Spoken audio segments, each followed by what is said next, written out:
Group পর্বের শেষে এবার শুরু হতে যাচ্ছে নকআউট পর্বের আসল লড়াই।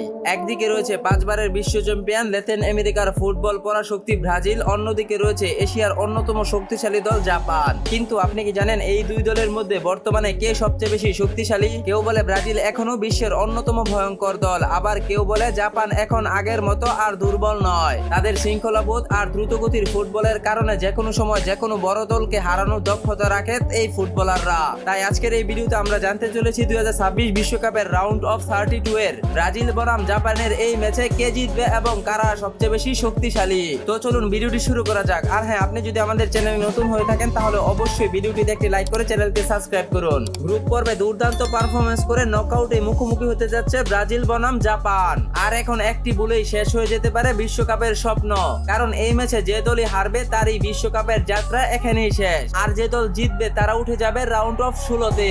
তাই দুই দলই সর্বোচ্চ শক্তি নিয়ে মাঠে নামবে আজ রাত, অর্থাৎ বাংলাদেশ সময় অনুযায়ী 29 জুন রোজ সোমবার রাত 11টায়। তো প্রথমে চলুন জাপানের বিপক্ষে ব্রাজিল সর্বোচ্চ শক্তিশালী কাদেরকে নিয়ে মাঠে নামবে তা এক নজরে দেখে আসি। ইতিমধ্যে ব্রাজিল সাপোর্টাররা পেয়েছে অনেক বড় একটি সুখবর। জি হ্যাঁ বন্ধুরা, গত ম্যাচে স্কটল্যান্ডের বিপক্ষে দীর্ঘ 3 বছর পর ইনজুরি কাটিয়ে বিশ্বকাপের তৃতীয় ম্যাচে হাফ এন আওয়ারের পর মাঠে দেখা গিয়েছিল বর্তমান সময়ে ব্রাজিলের অন্যতম সেরা ফুটবলার নেইমার জুনিয়রকে। তাই ব্রাজিলের নকআউট পর্বের বাঁচা মরার লড়াইয়ে অনেকটাই নিশ্চিতভাবে বলা যেতে পারে প্রথম থেকেই থাকবেন নেইমার জুনিয়র। আর নেইমার মাঠে থাকলে পাল্টে যেতে পারে খেলার চিত্র।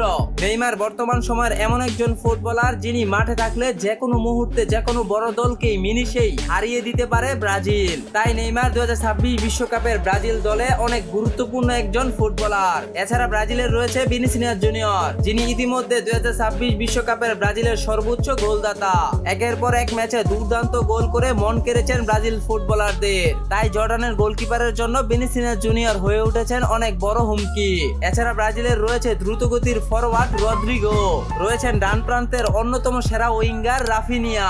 নিখুঁত ক্রাশ, গতিময় আক্রমণ এবং দূরপাল্লার শটে যে কোনো সময় ম্যাচের মোড় ঘুরিয়ে দিতে পারে এই ব্রাজিলিয়ান ফুটবলার। আক্রমণাত্মক মিডফিল্ডার রয়েছে বুনো গুইমারেস। গোলকিপারে ব্রাজিলের প্রাচীর হয়ে দাঁড়াবেন একের পর এক অভিজ্ঞতায় ভরপুর স্ট্রাইকারদের জম এলিসন বেকার। অন্যদিকে জাপান ও ব্রাজিলের বিপক্ষে অন্যতম সেরা শক্তিশালী দল নিয়ে মাঠে নামছে জাপানের সবচেয়ে বড় তারকা তাকেফুসা কোবু। দুর্দান্ত ড্রিবলিং, গতি এবং সৃজনশীল পাসের কারণে যে কোনো সময় প্রতিপক্ষের রক্ষণাবেক্ষণ ভেঙে দিতে পারে এই ফুটবলার। এছাড়া রয়েছে কাওরু মিতুমা, বাম প্রান্তের উইঙ্গার। তার গতির সাথে তাল মিলিয়ে চলা যে কোনো ডিফেন্ডারদের জন্য কঠিন।